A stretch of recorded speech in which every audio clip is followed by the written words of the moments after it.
Caras amigas, caros amigos da cidade de Rio Grande, de toda a região, muito obrigado pela recepção, pelo carinho, pela presença nesse evento tão importante que ocorre nessa região do Rio Grande do Sul.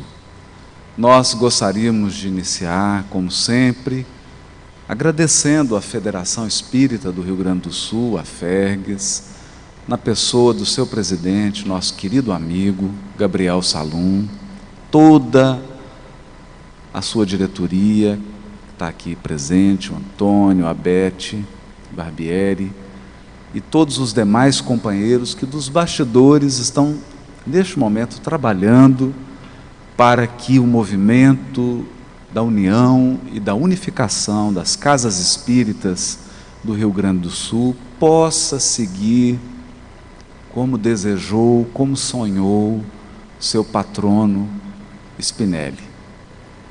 Nós queríamos fazer um agradecimento também muito especial aos meus colegas, meus amigos, companheiros, expositores que estão aqui presentes, ao Hélio, querido amigo do Rio, ao Afro, de Cuiabá, ao meu irmão do coração, Sérgio Lopes, aqui de Pelotas, meu amigo querido, dileto, e demais expositores que ainda virão aqui, que não estão neste momento, mas que virão dar a sua contribuição, o seu trabalho, tornando esse seminário, tenho a mais absoluta certeza, uma sementeira de luz para todos os nossos corações.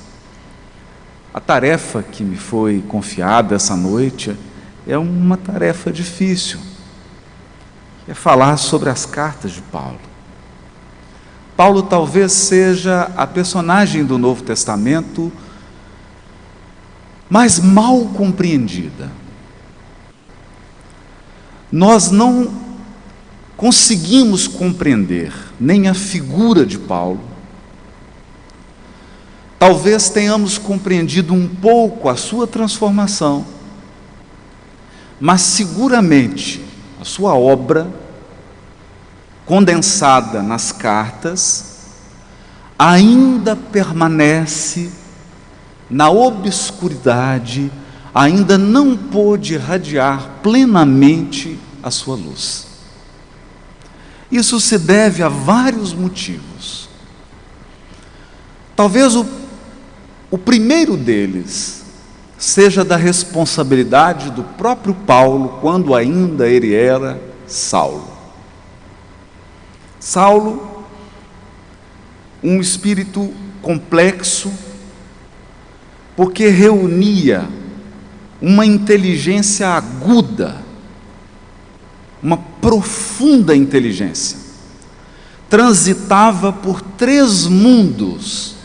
Ele, em razão de ter estudado na cidade de Tarso, e era uma cidade como Pelotas, uma cidade universitária, que havia recebido diversos mestres gregos, Paulo dominava a cultura grega.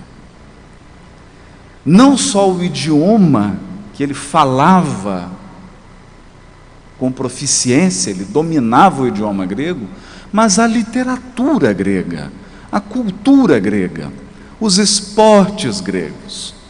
Narra o Espírito Emmanuel, no livro Paulo e Estevão, que quando jovem, ele gostava das práticas filosóficas, de discussão filosófica grega, ele apreciava os esportes greco-romanos, portanto, ele estava mergulhado nessa cultura que era a cultura universal do seu tempo.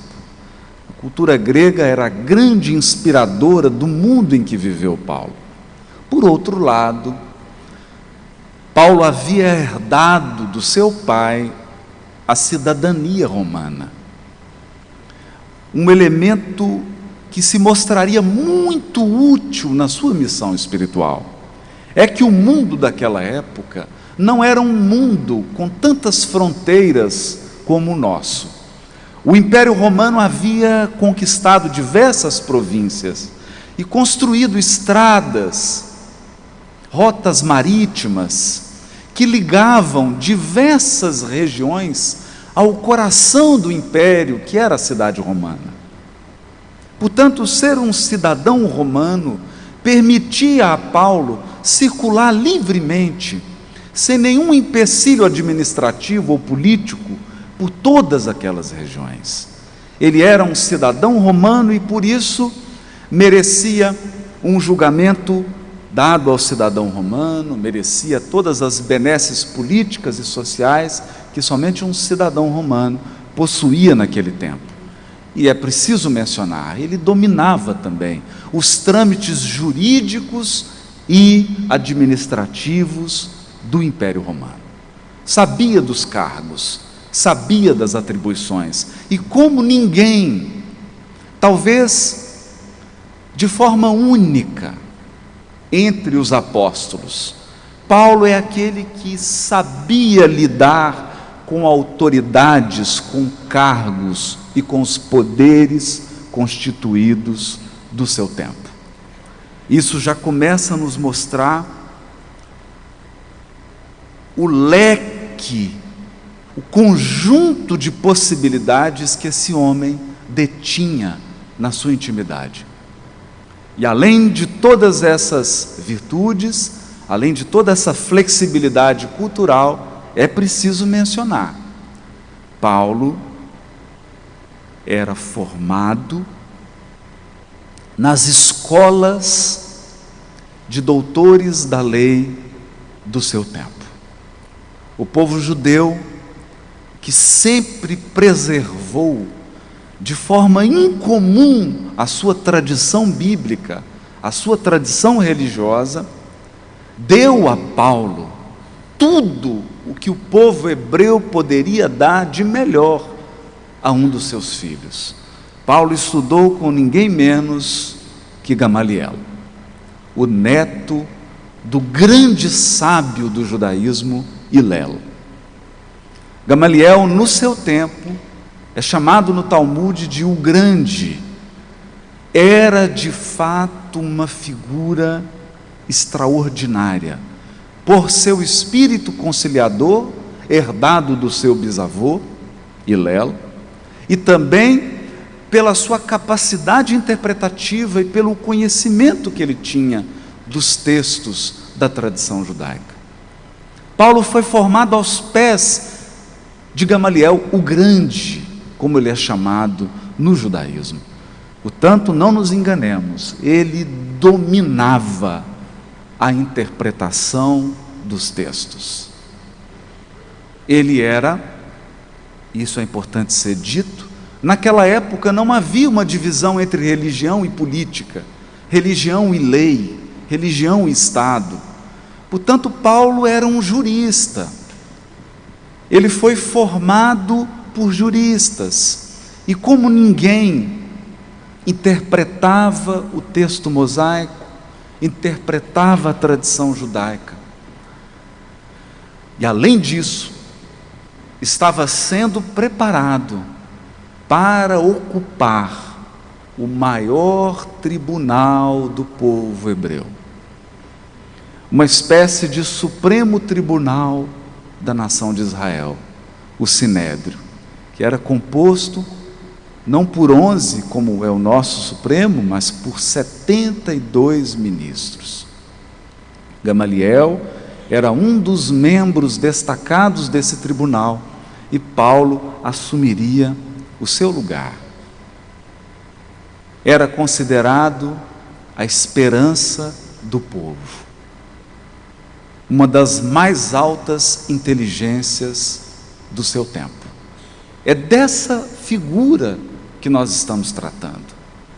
É desse indivíduo que entra na sua tradição religiosa, nas instituições políticas do seu povo, e conversa e é admirado pelos maiores.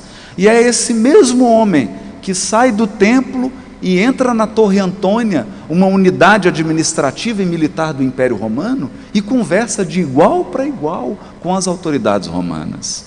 E é esse mesmo homem que entra numa escola e consegue ter um debate filosófico com as maiores inteligências gregas do seu tempo.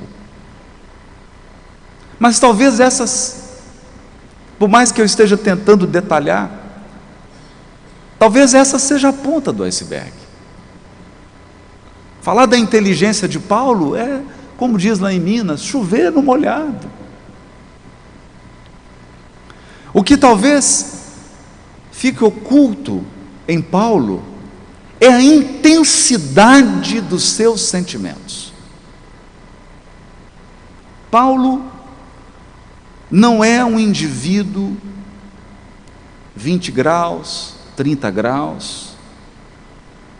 Em Cuiabá, Paulo sente frio,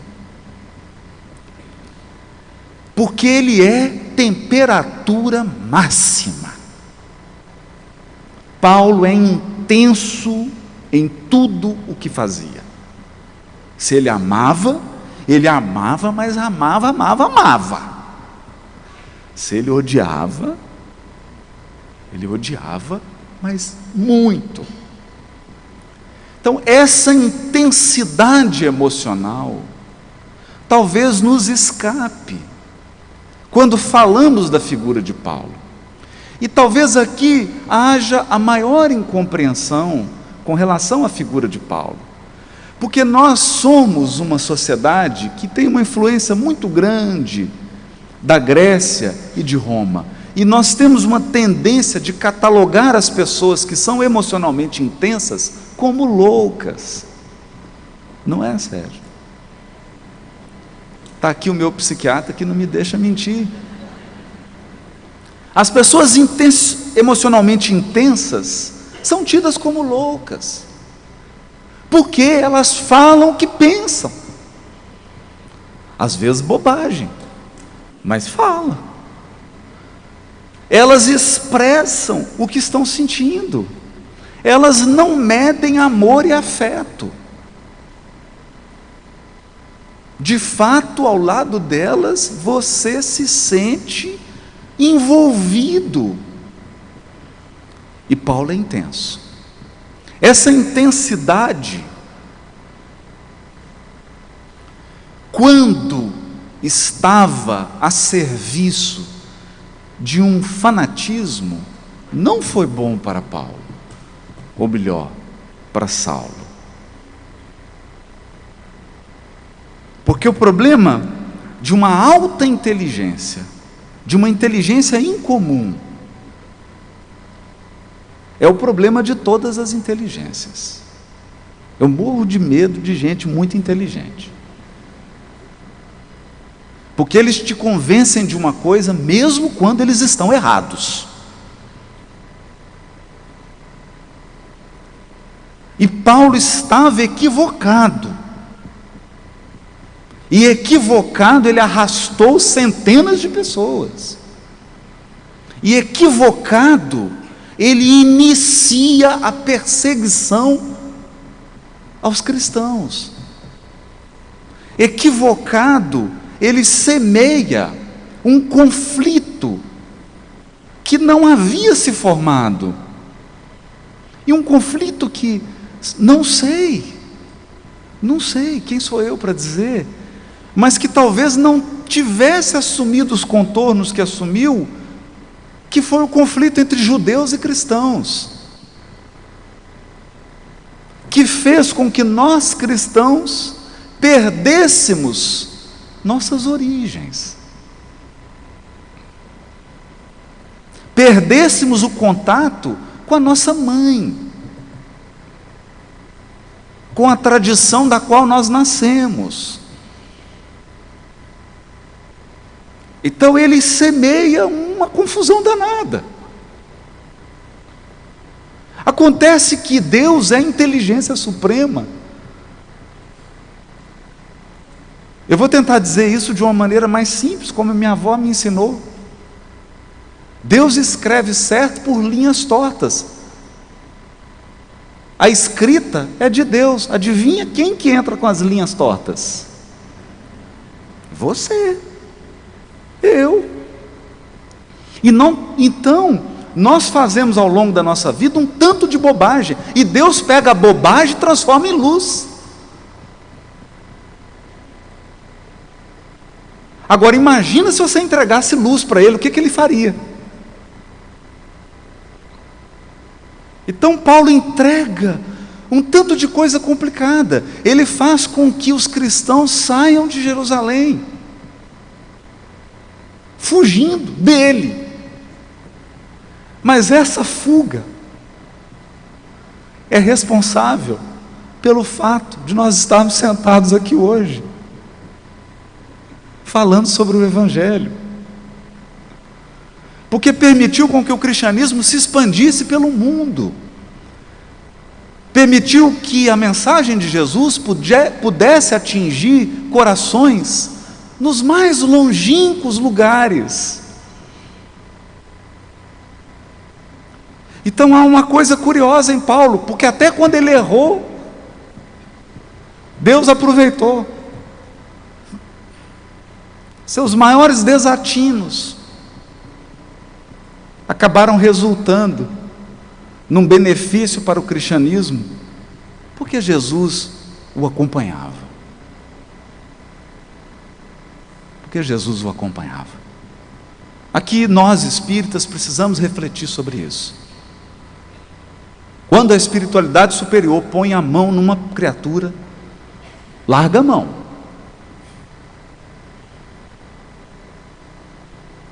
Porque ela vai conduzir, e se aquela criatura aceitar a direção, ele vai fazer uma missão bonita. Porque conta com um amparo, e Paulo contou com esse amparo. Ou se você quiser que eu seja mais direto, eu vou repetir o que Jesus disse: esse é o meu vaso escolhido.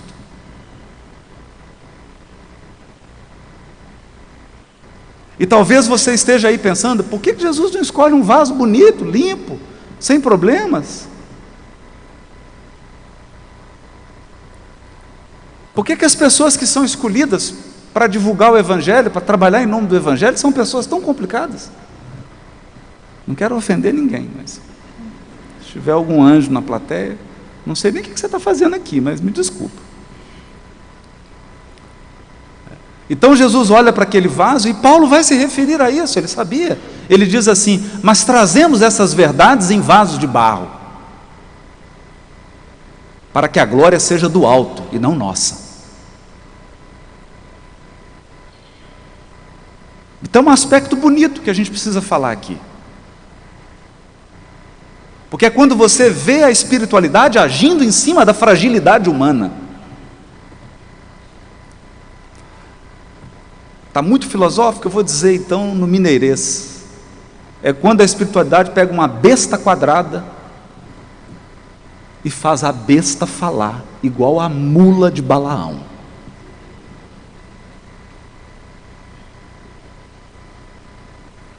E aí você fala, o que está acontecendo?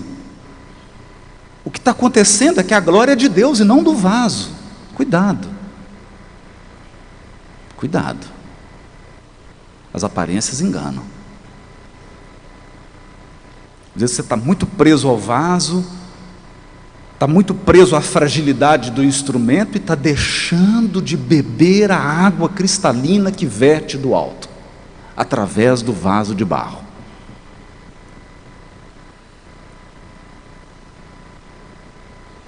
Mas há certas ações desastrosas de Paulo que o prejudicaram. Por exemplo, talvez você pense, eu vou dizer assim, ele matou o cunhado. Talvez você pense assim, mas qual que é o problema nisso? Né? O problema é que o cunhado dele era Estevão.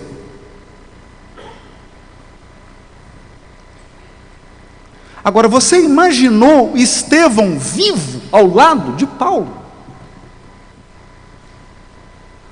Porque você não acha que Deus mandou Paulo matar Estevão. Pelo amor de Deus, Deus nunca espera que você pratique o mal para ajudá-lo. Então ele mata o cunhado. cunhado que Jesus colocou no caminho dele, uma inteligência superior à dele. E ele, aí fica a noiva, irmã do Estevão. O que é que ele faz? Termina com a noiva. Você acha que isso estava programado? E foi um golpe tão mortal na noiva, que ela adoece e desencarna. Então ele mandou dois para o mundo espiritual. Ele promoveu o encontro de duas criaturas com Deus. Diretamente matou o cunhado, indiretamente matou a noiva, de desgosto. E isso foi um alto preço para a sua missão. Agora, será que você não está fazendo a mesma coisa na sua vida?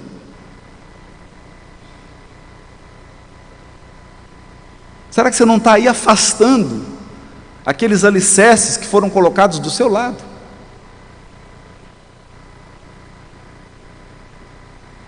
Então as coisas ficaram difíceis para ele. Isso teve um alto preço. Essa intensidade dele. Então ele termina com a noiva, ele mata o cunhado, e ele, como se não bastasse, ele briga com Gamaliel. Rompe com o maior sábio encarnado do judaísmo do seu tempo. Já imaginou? É mais ou menos assim: você está vivendo ao lado de Sócrates e você briga com Sócrates. Então o mestre se afasta da vida política, ele pede o contato com uma pessoa que tinha ascendência espiritual, que poderia auxiliá-lo, que poderia conduzi-lo, e segue para fazer mais bobagem. Então, todo mundo sabe, chegando em Damasco, e o próprio Cristo, é o próprio Cristo quem vem para conversar com a mula. E é assim que Jesus se refere a ele: Saulo, Saulo. O texto grego, porque as pessoas quando vão traduzir, eles dão uma adoçada assim, sabe? Pega aquele doce de leite do Uruguai, quentinho, com queijo, e dá uma adoçada. Mas no original, na língua original, no texto original, Jesus diz para ele assim: Saulo, Saulo, por que você está dando coice nos aguilhões? Coice. Porque ele se comportava naquele momento como um cavalo bravo, um cavalo maravilhoso, potente, hábil, mas descontrolado. E aí o cavalo acalma. Naquele momento, presenciando a grandeza espiritual de Jesus. E me desculpe, meus irmãos, grandeza que muito espírita ainda não conseguiu enxergar. Tem muito espírita que vai assistir filme de Jesus e acha que Jesus é um mineiro assim, que viu Madalena, ficou apaixonado por ela, aí teve filho com Madalena e ficou nervosinho, surtou no templo, chutou os cambistas. Tem gente que acha que Jesus é assim, mesmo tendo lido o livro dos Espíritos, mesmo tendo lido a codificação, não se dá conta. Há um capítulo do Evangelho segundo o Espiritismo, no início, que diz assim: a realeza de Jesus. E quem vem trazer a mensagem é uma rainha desencarnada, um espírito feminino que havia sido rainha na última encarnação. Então ela sabe do que ela está falando. É no capítulo: meu reino não é deste mundo. Mas ele viu.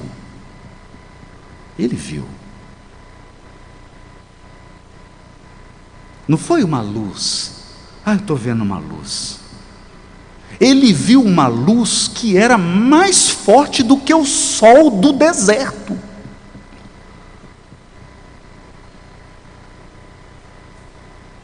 E tem gente imaginando que Jesus está aí compartilhando as nossas fraquezas. Paciência. Se fosse Paulo, ele ficaria bravo. Já ia logo dando uma cortada. Porque ele viu uma grandeza inimaginável, um espírito que brilha mais que o sol. E acabou, não precisava ver mais nada. Ali ele já tinha visto tudo. Ele se deu conta. Ele se deu conta que alguma coisa muito importante tinha acontecido debaixo do nariz dele. Alguma coisa muito importante. O sol da imortalidade havia tomado um corpo humano e caminhado entre os seres humanos.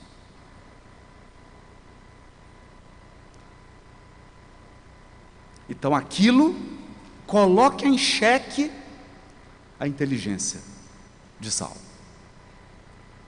E ele então segue a sua jornada.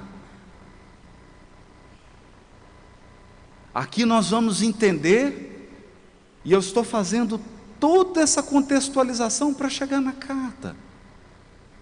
Porque senão você vai ler essa carta achando que são cartas comuns. Não são cartas comuns. Paulo não é uma pessoa comum. Então, ele volta para o pai, e o pai o rechaça, os amigos o abandonam, todas as suas relações afetivas. Imagine, para uma pessoa que é extremamente afetiva, para uma pessoa que é extremamente intensa, ser abandonado por todos que você ama, não é uma experiência fácil. Ele então se vê sozinho. Não havia mais lugar para ele, no lugar onde ele passou a vida inteira.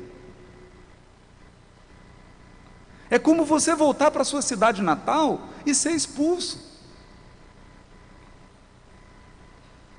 É como você procurar a sua família e eles dizerem para você: aqui não tem lugar para você. Então isso provocou nele um deslocamento. Então ele se volta para o que havia de constituído, para os apóstolos e para a comunidade cristã em Jerusalém. Mas aqui eu preciso dizer uma coisa: Paulo nunca foi totalmente compreendido, nem mesmo pelos apóstolos. Ele nunca foi compreendido. Por quê? Porque os apóstolos, até por divisão de tarefa, até por necessidade, eles estavam mantendo uma tradição. E Paulo estava sendo chamado para um trabalho que é difícil de compreender, que é o trabalho de visitar territórios nunca antes visitados. Jerusalém todo mundo conhecia, todos os apóstolos conheciam Jerusalém, todos frequentavam o templo, todos participavam dos rituais no templo, todos praticavam a religião chamada judaísmo, todos falavam a linguagem, porque religioso é uma coisa engraçada. A gente vai criando um vocabulário que é só da gente. Você passa na rua e vê alguém falando, você fala: é espírita. Entende? Por exemplo, espírita não fala planeta Terra, fala orbe. Não é? Então é um vocabulário todo próprio. E aí chega esse homem e tem que falar de Jesus numa outra língua que não é a dele. Então os próprios companheiros de trabalho não conseguem ter o alcance da missão desse homem. Não entenderam. Porque estavam presos à forma e não ao conteúdo. No conteúdo, Paulo levava o evangelho puro, mas ele precisava adaptar a forma, senão ninguém ia entender nada. Ninguém ia entender nada. Isso é difícil. A coisa mais difícil de levar uma mensagem para alguém que está fora é você abrir mão da sua linguagem e falar a linguagem do outro. Isso causou uma incompreensão. Então Paulo também era um deslocado entre os cristãos, entre os próprios amigos.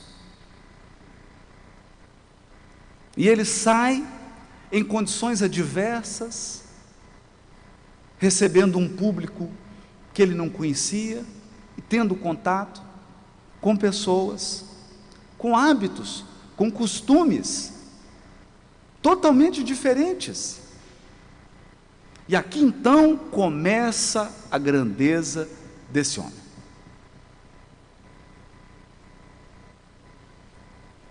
Porque Paulo é capaz de extrair a essência do Evangelho e não se prender a costumes. Percebe?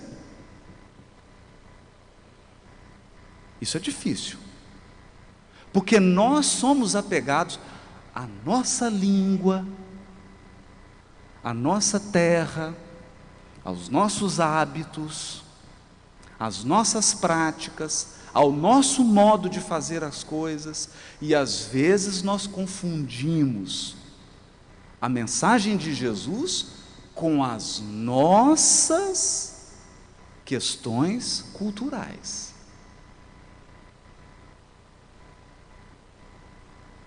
Com as nossas questões culturais. E nós tentamos associar a mensagem do Evangelho às nossas práticas culturais. Ou seja, eu vou dizer de uma maneira mais simples, para ficar claro. Na época, todos os apóstolos estavam ligados a Jerusalém. Então, digamos que Jerusalém fosse o Rio Grande do Sul. Os apóstolos chegaram a confundir que para ser cristão tinha que tomar chimarrão.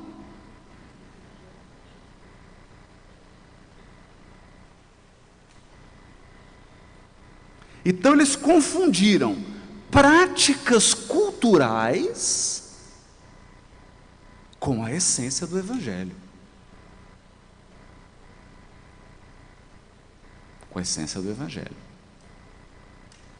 E Paulo precisava abrir mão das práticas culturais suas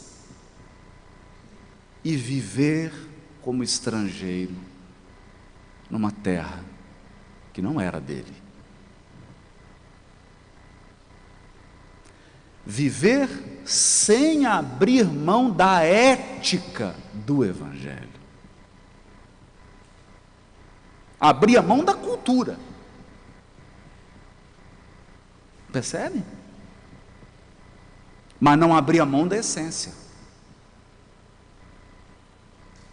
Acreditem, poucas pessoas estão preparadas para isso.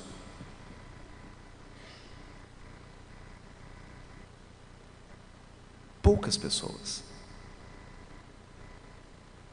Porque nós ainda queremos aprisionar o Cristo nas nossas fronteiras, mas Ele não tem fronteira.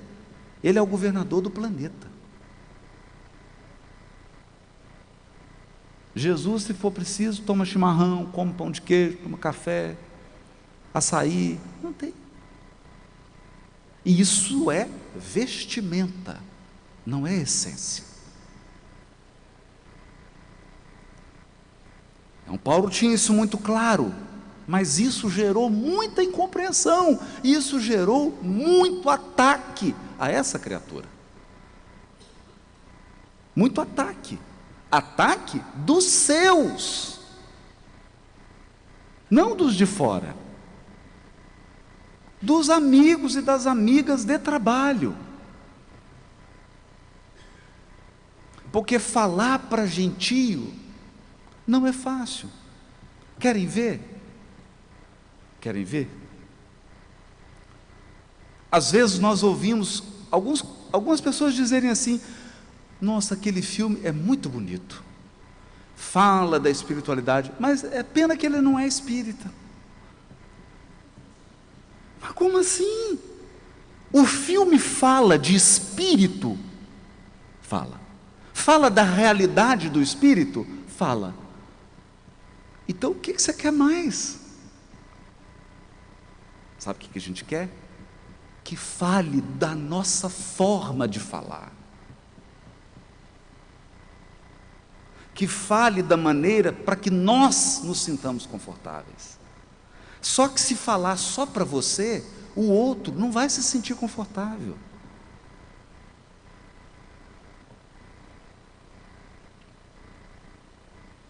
Então, é essa a dificuldade de Paulo. Como dizer a mesma coisa? Como dizer? Tá bom, eu vou dar um exemplo. Digamos que o Gabriel Salum, olha o sobrenome dele, Salum, traga a liderança muçulmana do Rio Grande do Sul. E nós façamos um evento com os nossos irmãos muçulmanos. E então, o Gabriel chega para mim e fala assim: Haroldo, a turma lá, todos muçulmanos, e o tema é Jesus.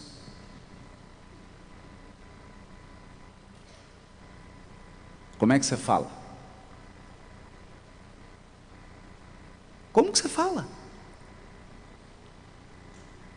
Está vendo a perplexidade? Está vendo a perplexidade? Mas não devia ter, porque isso Kardec já resolveu. Ele começa o Evangelho segundo o Espiritismo dizendo assim: aqui eu vou tratar só da parte moral, que é a parte incontroversa, é a árvore sobre a qual todas as religiões poderão se unir. Porque se você chegar para um público muçulmano aqui e falar Jesus, o guia da humanidade, ele fala: não, para mim é Maomé. Então para que você vai entrar nisso? Então por que você não fala bem-aventurados os aflitos? Perdoar 70 vezes 7. Afabilidade e doçura. Por quê? Isso não é evangelho? Isso não é evangelho? Então, está vendo como é que Paulo é desconcertante?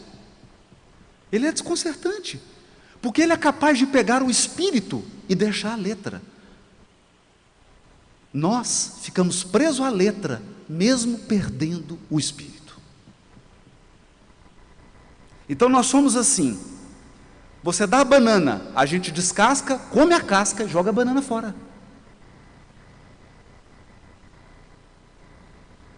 Paulo não se importa com a casca, ele está focado na essência da fruta.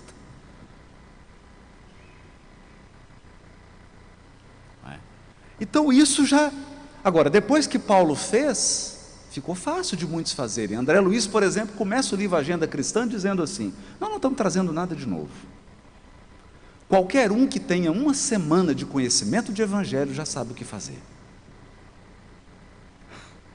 Então nós estamos aqui comentando.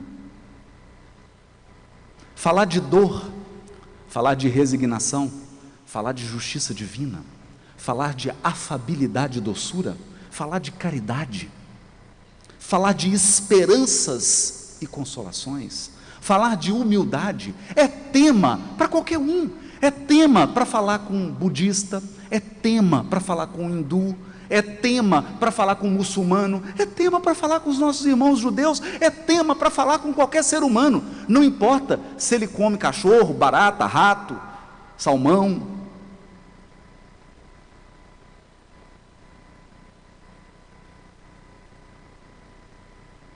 Não importa que roupa ele veste, qual que é o cardápio dele, que língua ele fala.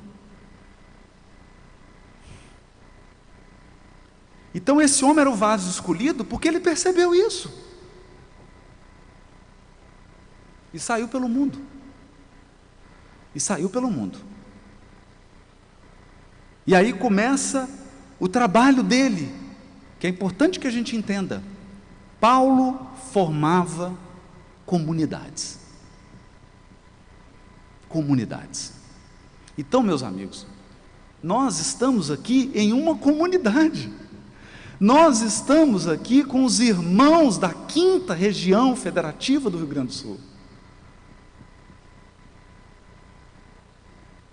Não importa se é a 5ª, se é a 15ª, não importa o número, importa os companheiros. É uma comunidade, essa comunidade é viva, ela é viva, porque ela é composta de seres humanos que passam por provas, que passam por expiações, seres humanos que sofrem, que amam, que riem, que amam, que acolhem. O problema é que tem uma palavra grega que causou uma confusão de 2000 anos. 2000 anos. Tem uma palavra grega que chama eclesia, que traduzida para o latim e para o português virou igreja. E aí a gente acha que a igreja é o templo. Então eu não entro na igreja do outro. Mas eclesia em grego é a assembleia, é a comunidade, são as pessoas. Agora eu entro então num ponto fundamental. Paulo formou comunidades, Paulo não formou igreja, ele nunca construiu igreja nenhuma. Você está achando que ele construiu alguma igreja? Igreja física? Nenhuma. Nunca. Ela está brava aqui. É a Siri. Viram? Fica quieta, Siri. Ficou brava. Viram? Mas não construiu. Não construiu. Então, quando nós dizemos que Paulo foi incompreendido, será que eu estou muito bravo hoje? Será que tem um espírito paulino assim rondando? Nossa, né? Então, nós presenciamos uma cena, eu não vou dizer, vou evitar nomes e tudo, porque a questão aqui não é criticar as pessoas, é apenas a gente avaliar a ação para que a gente possa tomar decisões. Jogadores de futebol estavam no ônibus, foram visitar uma instituição que não era da religião deles, era uma instituição de crianças profundamente necessitadas. Quando os jogadores perceberam que aquela instituição não era da religião deles, eles se negaram a descer do ônibus e entrar.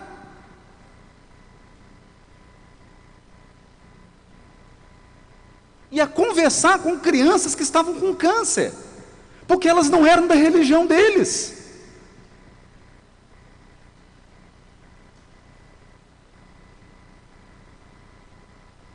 Agora, o que você acha que Jesus ia pensar disso?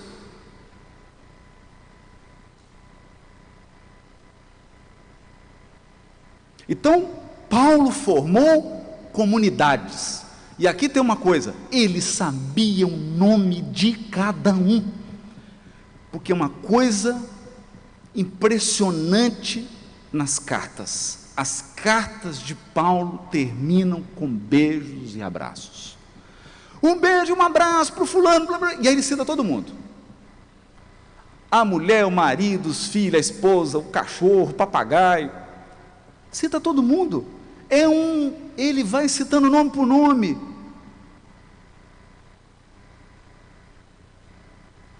Então não é assim, um abraço à quinta região. Não. Ele nunca fez isso. Ele citava nomes. Nomes. Eram comunidades. Comunidades do Cristo. E ele se relacionava com essas comunidades com o seu amor paternal. Olha, ele não casou, até porque a noiva morreu de desgosto dele, não teve filhos, mas as suas comunidades, as suas, que eram do Cristo, ele trata como se fossem filhos. Filhos. Ele diz assim para os Gálatas. Olha o que ele diz para os Gálatas. Eu vou traduzir. Ele diz assim: está uma confusão. Vocês começaram no bom, agora estão no ruim. Que é o que acontece. Você vê uma casa espírita lá, está funcionando tudo certinho. Ela começou no bom, daqui a pouco ela vai para o ruim. Ela abre mão do que ela tem de bom para aceitar tudo quanto é fantasia. E ele fica bravo. Ele fala assim: eu vou aí. Eu vou. Ninguém me convidou, mas eu vou. Vocês querem que eu vá com abraços ou com a vara? Imagina isso, gente. Para você dizer um negócio desse, para você falar isso, você tem que ter proximidade emocional. Entendem? Você tem que ter vínculo, porque você só fala assim com quem você ama. Você liga e fala assim: escuta aqui, você quer que eu vá te dar uns tapas na orelha ou te dar uns beijos? Te amo. Estou falando de violência doméstica não, gente, pelo amor de Deus, é tudo metáfora, hein? Então a pessoa fala: nossa, o Haroldo está pregando a violência doméstica. É uma metáfora. Então o que ele diz? Eu quero ir aí, ele fala: eu quero ir para abraçar. Eu quero ir aí para abraçar, para curtir vocês, para falar do Evangelho. Mas cada vez que eu chego aí, vocês desfizeram tudo que eu fiz. Vocês aceitam qualquer um que chega aí falando qualquer coisa. Agora não sou eu não, é ele mesmo, está escrito, Gálatas. É isso que ele diz lá. Vocês aceitam qualquer um que chega aí dizendo qualquer coisa.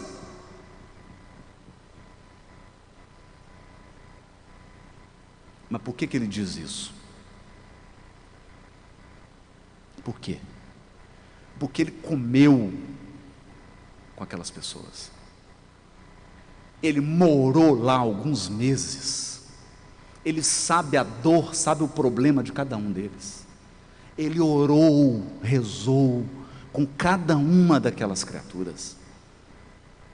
Ele sabe o nome, sobrenome delas. Ele se comprometeu.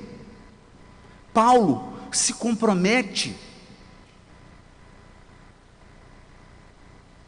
em nome do amor, quando ele escreve sobre Onesíforo, o escravo.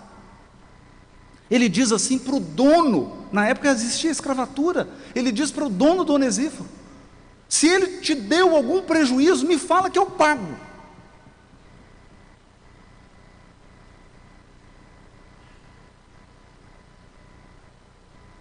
Então não é alguém superficial, não é alguém que passa pelas pessoas e não deixa marca nenhuma. Não é alguém que vem falar palavras que parecem um sino. Não.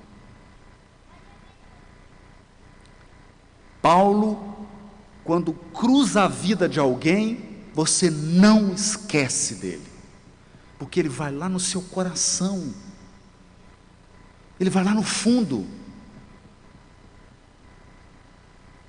E agora nós vamos entender o que vai acontecer. A igreja de Corinto começou então a produzir os frutos mais ricos de espiritualidade. Frutos mais ricos de espiritualidade.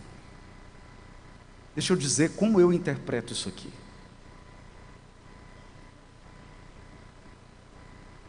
Você pode ter muito espiritismo, que é bom. O espiritismo é o que você leu, é a palestra que você ouviu, é o livro que você tem na biblioteca. Espiritualidade é a porção de espiritismo que entrou dentro de você.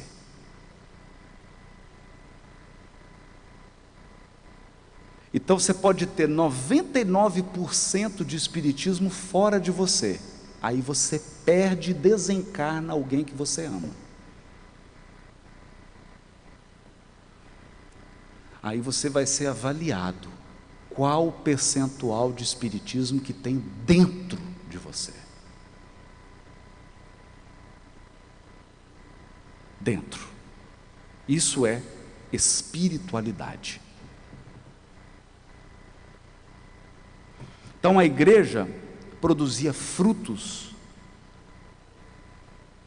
os frutos mais ricos de espiritualidade. Sabe quem estava nessa comunidade? Áquila e Prisca. Erasto, o espírito da codificação, estava aqui.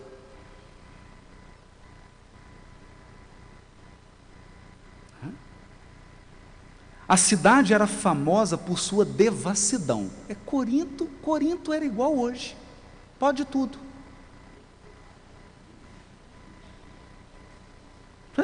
Corinto era uma mini transição planetária, não é assim? Não é assim?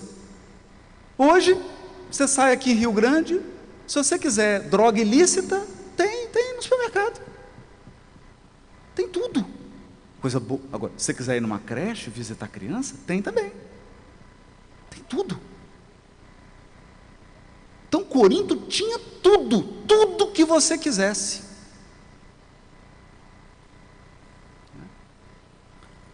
Mas o apóstolo costumava dizer que dos pântanos nasciam muitas vezes os lírios mais belos.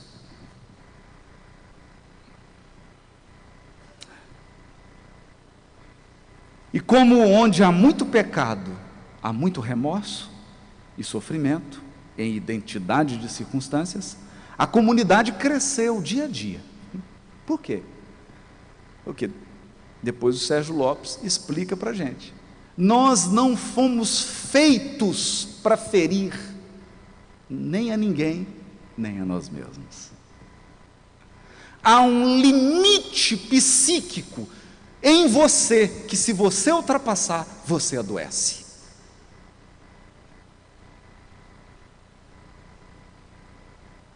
Então, a consciência, ela não te impede de errar.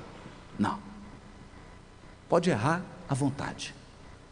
Pode se exceder à vontade. A consciência só te impede de permanecer em paz depois que você errou.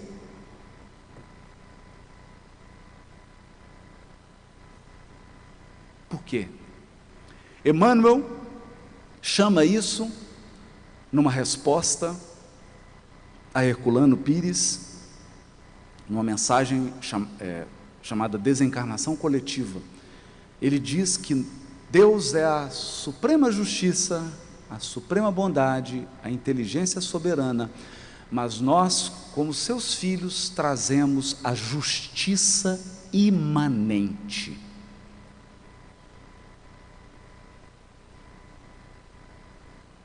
há uma justiça dentro de você. Então, o pessoal de Corinto ultrapassava demais, depois chegava tudo sofrendo e doente na comunidade de Corinto.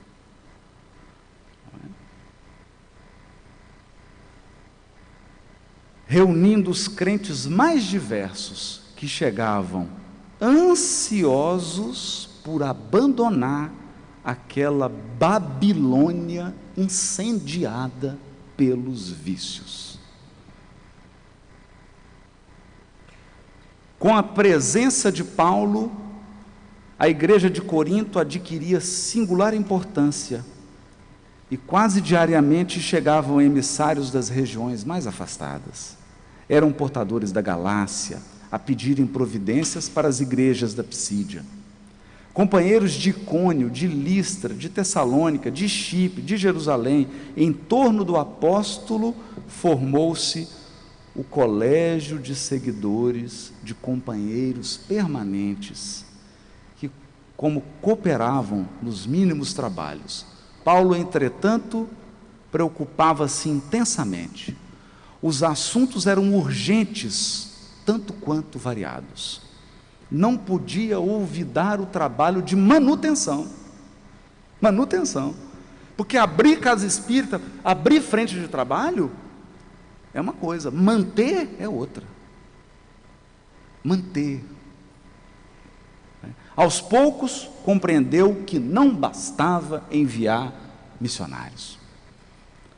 Os pedidos choviam de todos os lugares por onde ele perambulara, levando a boa nova. Os irmãos carinhosos e confiantes contavam com a sua sinceridade e dedicação. Olha, gente, está caminhando já por fim. Ter sinceridade é fácil. Você pode chegar diante de uma pessoa e arrasar ela com a sua honestidade. Dissecar a pessoa, deixar ela destruída. O difícil é ter sinceridade e dedicação. Porque depois que você falou todas as verdades para a pessoa, o que você vai fazer para ajudá-la? Ou você vai falar a verdade e vai cascar fora? Então as pessoas amavam Paulo porque ele era sincero e dedicado. Ele falava assim: você está errado, mas eu vou te ajudar. Você está equivocado, mas eu não vou te abandonar. Sinceridade e dedicação, compelindo a lutar intensamente. Então, quando ele percebeu essa situação, o que ele fez? Começou a chorar.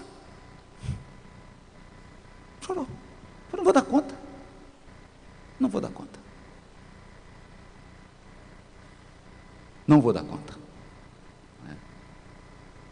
Quando a igreja se encontrava deserta, rogou a Jesus com lágrimas nos olhos, não lhe faltasse com o socorro necessário ao cumprimento integral da tarefa. Olha isso. Terminada a oração, sentiu-se envolvido em branda claridade. Branda. Quando Jesus veio, as portas de Damasco, veio brilhando mais que o sol. Agora Jesus veio de novo, ele vai ver Jesus. Jesus entra na igreja de Corinto, mas agora numa branda claridade. Teve a impressão nítida de que recebia a visita do Senhor. De joelhos, experimentando indizível comoção, ouviu uma advertência serena e carinhosa: não temas. Não temas. Dizia a voz: prossegue ensinando a verdade e não te cales. Prossegue ensinando a verdade e não te cales. porque eu estou contigo.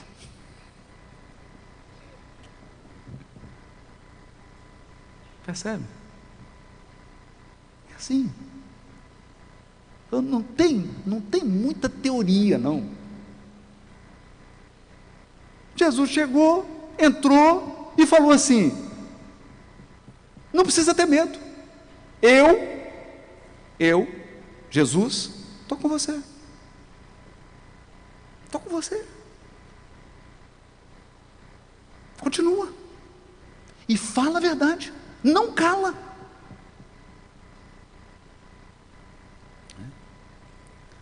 O apóstolo deu o curso às lágrimas. Começou a chorar, claro.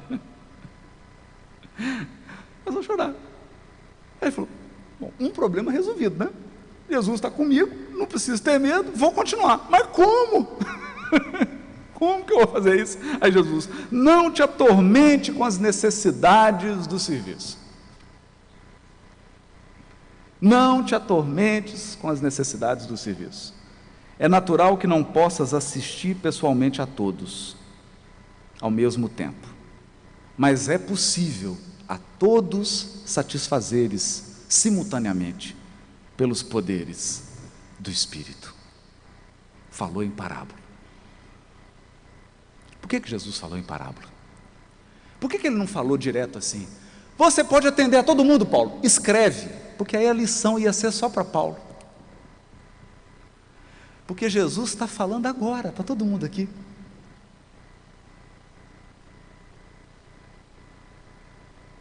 Poderás satisfazer a todos simultaneamente pelos poderes do Espírito. Olha aqui, quantos estão nos acompanhando pelo YouTube? Pelas mídias sociais? São poderes do Espírito. Você dorme e visita lugares, visita pessoas, encontra com elas. São os poderes do Espírito. Mas nós encarnados acreditamos demais nos poderes do encarnado. Esquece das potencialidades do Espírito. Poderás resolver o problema escrevendo a todos os irmãos em meu nome. Os de boa vontade saberão compreender. Vamos entender isso, gente. Só compreende quem tem boa vontade, porque quem tem má vontade não vai compreender nunca. Você pode explicar 1000 vezes. Por quê? Porque a pessoa não quer compreender. Então, quem não quer compreender, não adianta explicar. Não perca tempo.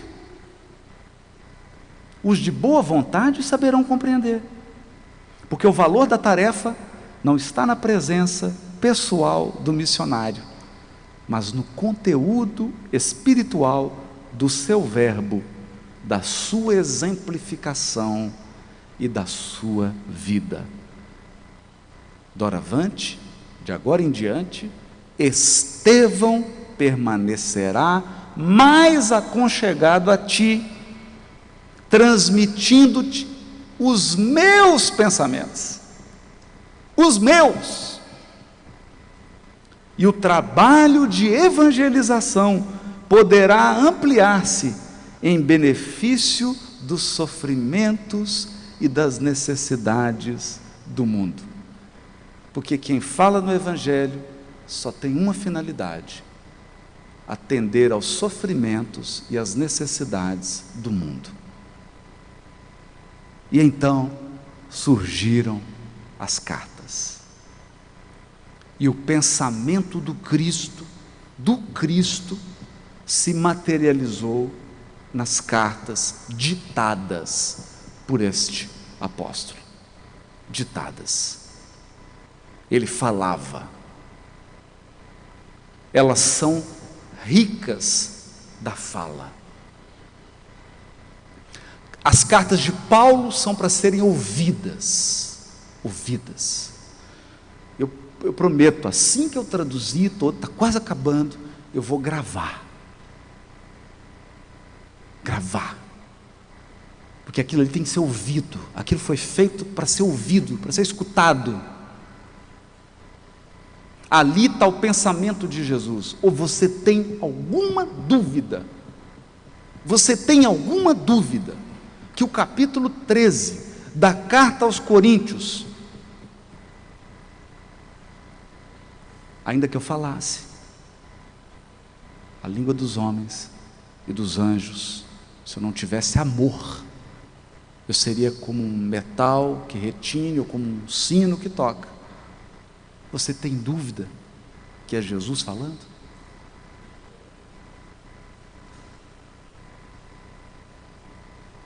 Então, essas são as cartas que até hoje permanecem incompreendidas. Todos os problemas que o movimento espírita vive estão retratados naquela carta, nessas cartas. Todos. Os que nós vivemos e os que nós vamos viver. Todas as dificuldades religiosas, tudo. A ascensão religiosa está descrita passo a passo nessas cartas. Porque através dessas cartas, Jesus voltou à terra e continuou falando a todos nós. Eu espero ter te dado uma ideia do que são as cartas. Muito obrigado. Boa noite para todos.